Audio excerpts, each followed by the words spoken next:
Hello everyone, welcome to part 22 of my WWE Smackdown Shut Your Mouth Let's Play.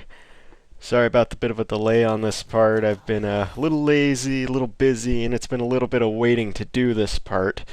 Not to mention I think I'm starting to come down with a cold. I feel a little stuffed up today, and you know, that's never good.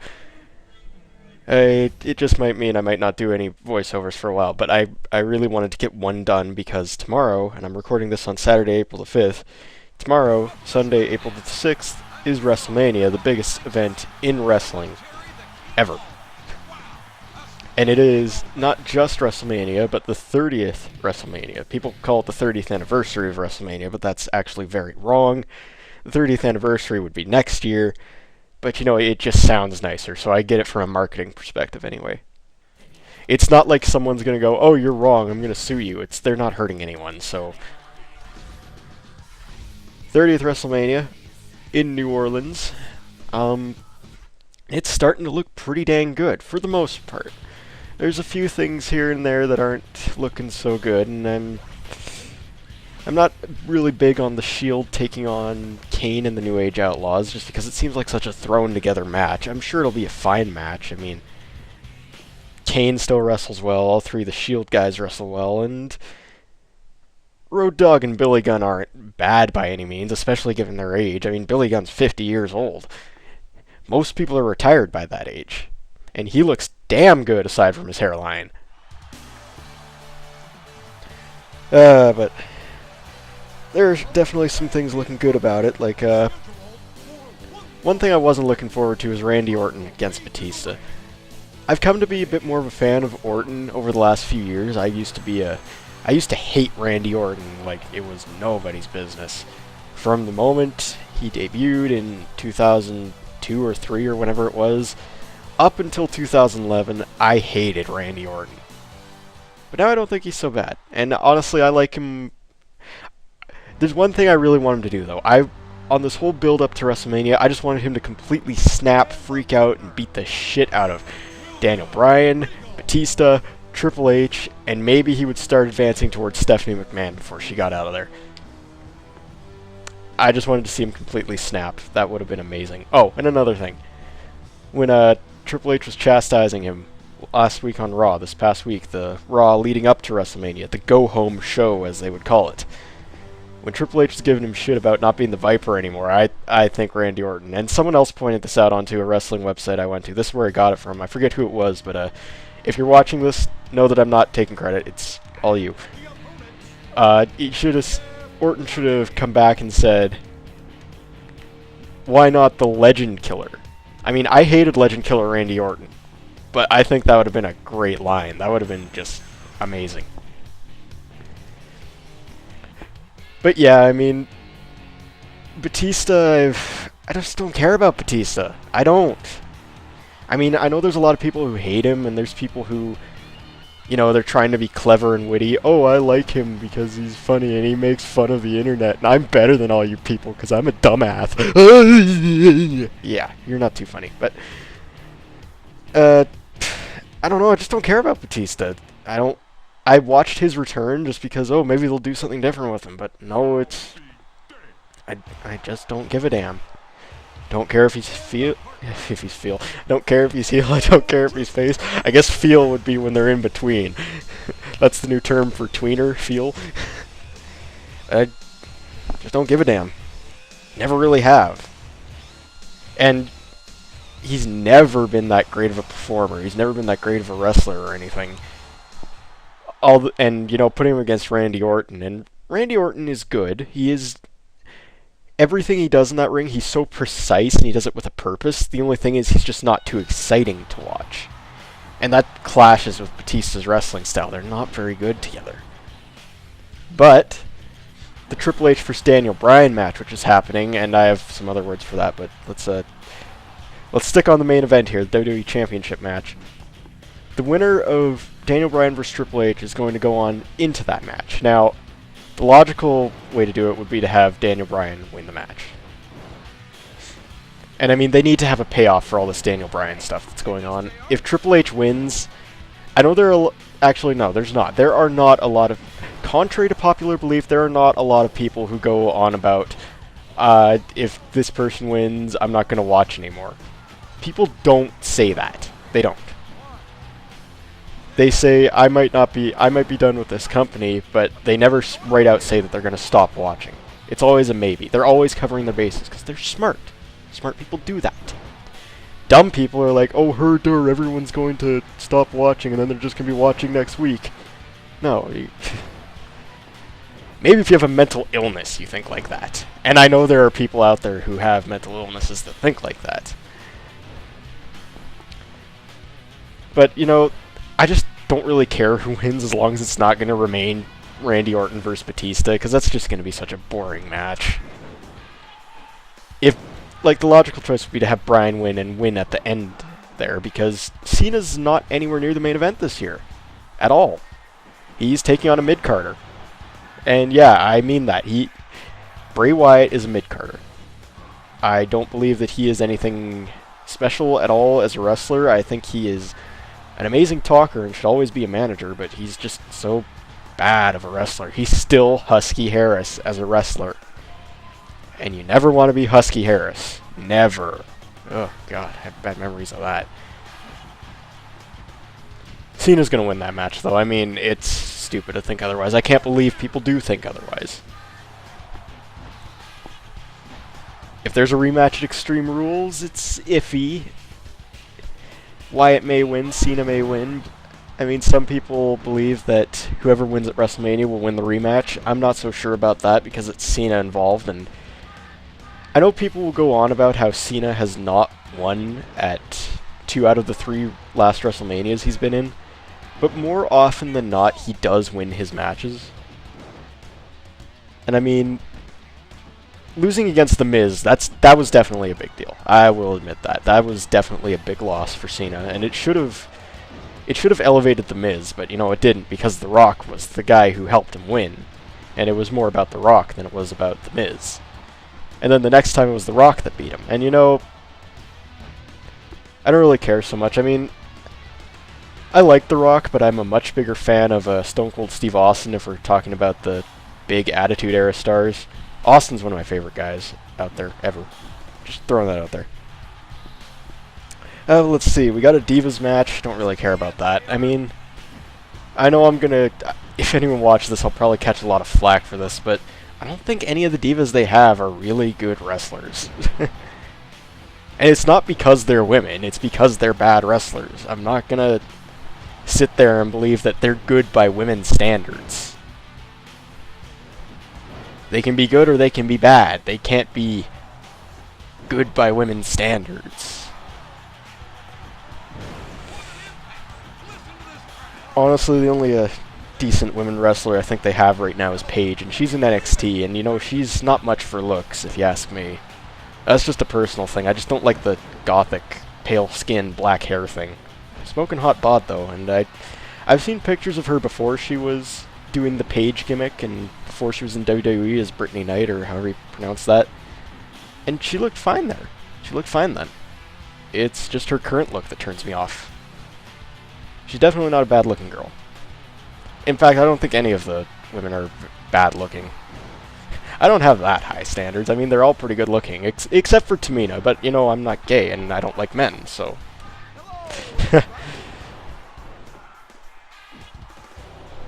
What else? Oh, we got the big 30-man Battle Royal, Andre the Giant Battle Royal for a trophy, and you know, that's...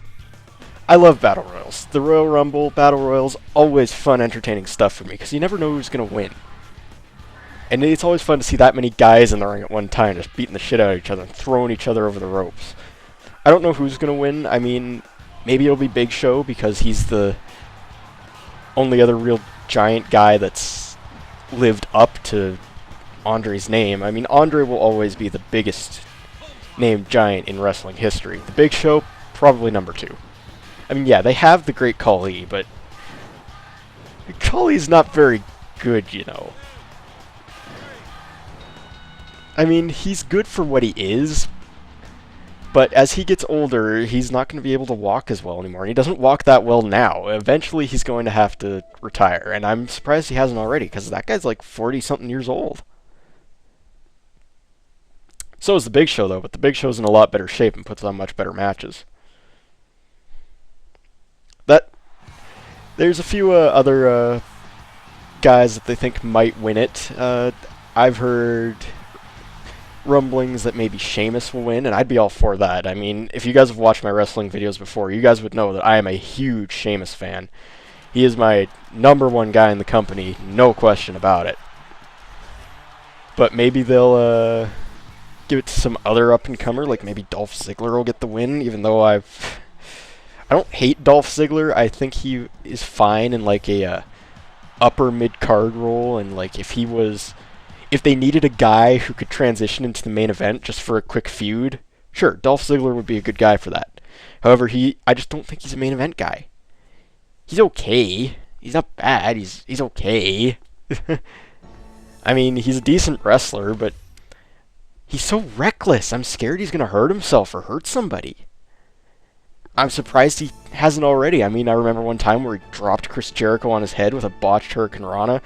He oversells things to the point where it looks like he's actually going to hurt himself, like doing all these flips and shit. To be, people say he's a good seller, but I just don't see it. I think he's just too likely to hurt himself. If you want a good seller, look at Heath Slater. That guy I definitely think should be the premier heel jobber in WWE right now. And on the face side, it should be Zack Ryder, because Zack Ryder's he's kind of like Dolph Ziggler. He's not as reckless, and he's definitely a lot more precise as a wrestler. He's just really good in that regard. But his problem, much like Ziggler's problem, is he can't act in front of a live audience worth of shit. They can cut promos, great promos, all they want behind the camera, but that only gets you so far.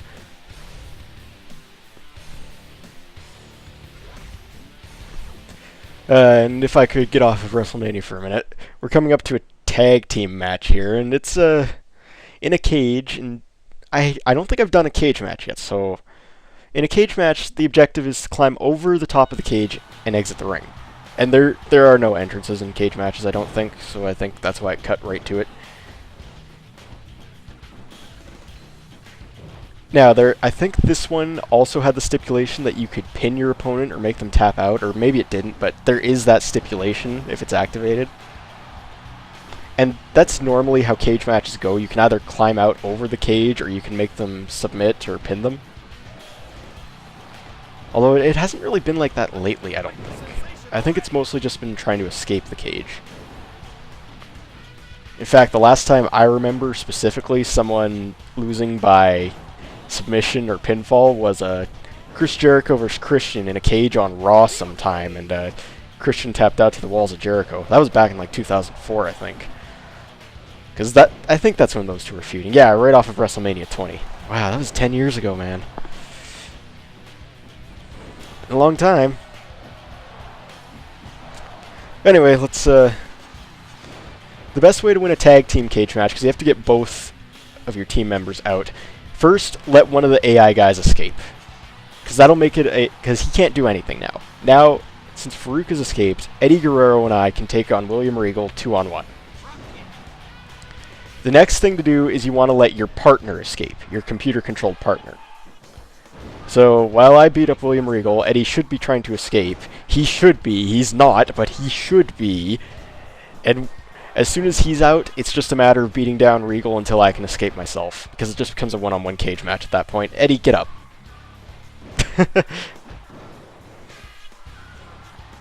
Unfortunately, and spoilers, I kind of blow the ending here.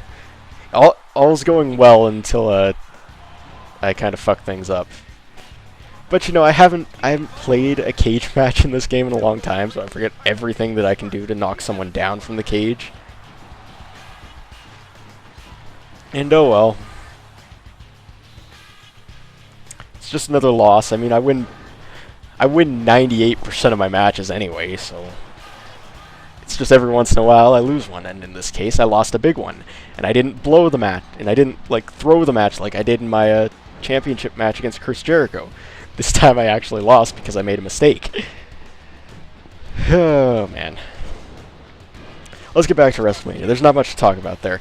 There's going to be I think it's a fatal 4-way tag team match for the tag titles, and those are always entertaining. I love those tag team invitational type matches. Like, it's going to be the champs, the Usos, who should seriously be the champs and remain the champs at WrestleMania. The Real Americans, these are the only guys... You know, no, never mind. I don't want these guys to win. I want them to split up. It looks like they're trying to split them up. I think Cesaro should go out on his own, and maybe Swagger should stay with Zeb Coulter, because... or maybe not. Who knows? I mean, they're both definitely very good competitors. They just need more work in the talking department. I think Los Matadores is in the match. Not much to say about them. They're entertaining to watch. And who's the other team? It's a heel team, I think. Who is the other... Oh, maybe it's Rhodes Dust. Cody Rhodes and Goldust getting their next shot at the titles. I'm not sure. I'm a little fuzzy on that match. It's supposed to be the pre-show match too, anyway. So you know, I'm not too interested to begin with.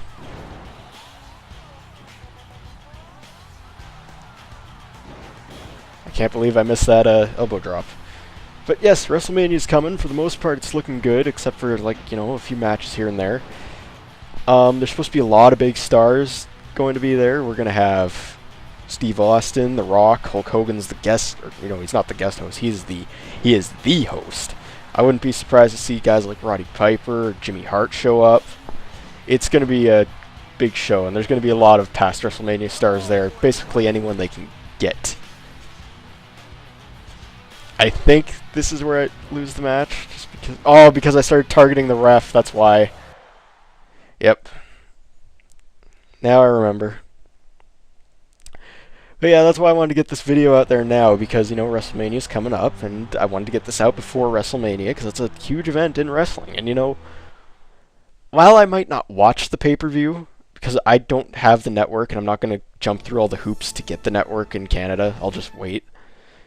You know, this ties into with my video game thing. If there's something I want, I will buy it. If there's something I don't want, I will not buy it. If I wanted to order WrestleMania, I will shell out the extra money. If not, I just won't buy it. And you know, I've saved a lot of money that way. Not just buying everything that comes out. Just because it's WWE, I don't need to buy every pay-per-view that comes out. The only ones I really ever watch normally is the Royal Rumble. Occasionally I'll watch Money in the Bank, and occasionally I'll watch WrestleMania, but the only one that ever really interests me is the Royal Rumble. And there's been a few times where I've gone to a friend's house, and I've watched like a SummerSlam or an Unforgiven or something like that, and a pay-per-view here or there. Like, I remember watching Trish Stratus's last match against Lita. Her last match before she, you know, became more of a part-time appearance type person. But yeah, just buy what you want. You don't have to buy everything because it's WWE, even if you're a hardcore fan. If you're not interested, just don't buy it.